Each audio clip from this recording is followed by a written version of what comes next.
Hi everybody, welcome to another Dunbar Academy Quick Tip.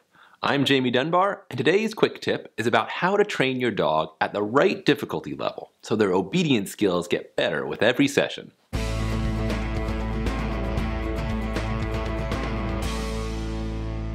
Every situation you can find yourself in with your dog falls somewhere along a spectrum between what we like to call the best possible training scenario and the worst possible training scenario.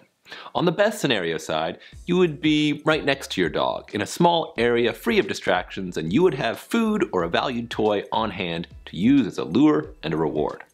On the worst scenario side, your dog might be chasing a squirrel through a food fight in a crowded farmer's market, while you're 50 yards away helping a friend carry a couch. On one side, you can reasonably expect your dog will probably listen to you, and on the other side, you cannot. Somewhere in the middle, those two sides meet. Your goal is to move that meeting point over towards this more challenging side. So if you find yourself in that sort of situation, your dog just might listen to you when you need them to. In order to do this, you'll want to create training scenarios that are at that difficulty level where your dog successfully does what you ask them to do some, but not all of the time. Now, when it comes to difficulty level, there's a bunch of different factors that you'll want to consider. Let's start with distance. The farther you are from your dog, the less likely they are to listen to you. So, ask your dog to sit when they are right next to you. Did they do it?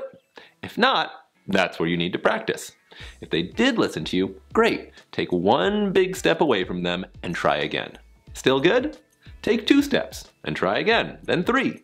You'll probably find that being just 1 or 2 steps away can radically reduce their reliability. If that's the case, then that's where you want to practice, just 2 or 3 steps away from them.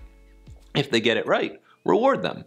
If they don't, make it easier. Step back towards them and repeat the request until they do get it right. But when they do, don't reward them, at least not at the level you would have rewarded them if they got it right the first time. You can and should praise them, but if you had to make it easier for them, then they shouldn't get the big payoff.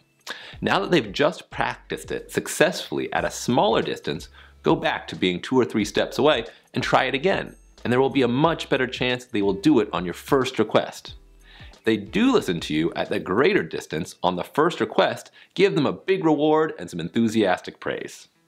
Now, distance isn't the only factor that's worth considering. A lot of times you'll want your dog to maintain a behavior for a specific duration of time. You can increase duration the same way you would increase distance. Now, distance and duration are very easy to quantify, but there's a third factor that's no less important, but a little more subjective. This is the distraction factor, and it includes anything that you have to compete with for your dog's attention. All sorts of things can be distractions, especially anything that's new or different. Even things like your posture. For example, your dog might not listen to you while you are sitting in a chair, lying on a bed. The location can be distracting. New places or areas with crowds or lots of activity. People, other dogs, other animals, vehicles. Food can be a huge distraction. People doing strange things or unfamiliar people. Figure out where and when you lose control, and that's where you need to practice. If you're not having any success, dial it back a little, remove some distractions, maybe even try a food lure. Now, if you do resort to a food lure, don't give it to your dog as a reward. You don't want to reward substandard performances, and a performance that required a food lure is definitely substandard. Instead, put the lure back in your pocket and try the exercise again without it. If they do it well the first time, then you can consider giving them the food as a reward. Initially, it's easiest to work on each of these 3 areas separately. As you progress, you can think about combining them. So you might try a scenario where your dog is at a distance and you ask them to stay for a longer duration. And then maybe you might add some distractions. So, to review.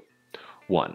Every situation is different, and some are simply more challenging, making it much less likely your dog will listen to you. 2. Work your way up to the challenging situations by practicing at the level where you start to lose control of your dog. 3. Reward your dog when they get it right the first time. If you have to make it easy, don't reward them. Instead, try it again immediately at the original difficulty level and reward them if they succeed. 4. If you get frustrated, focus on one area at a time. Distance, duration, or distractions. As you get better, you can think about working on multiple fronts at once.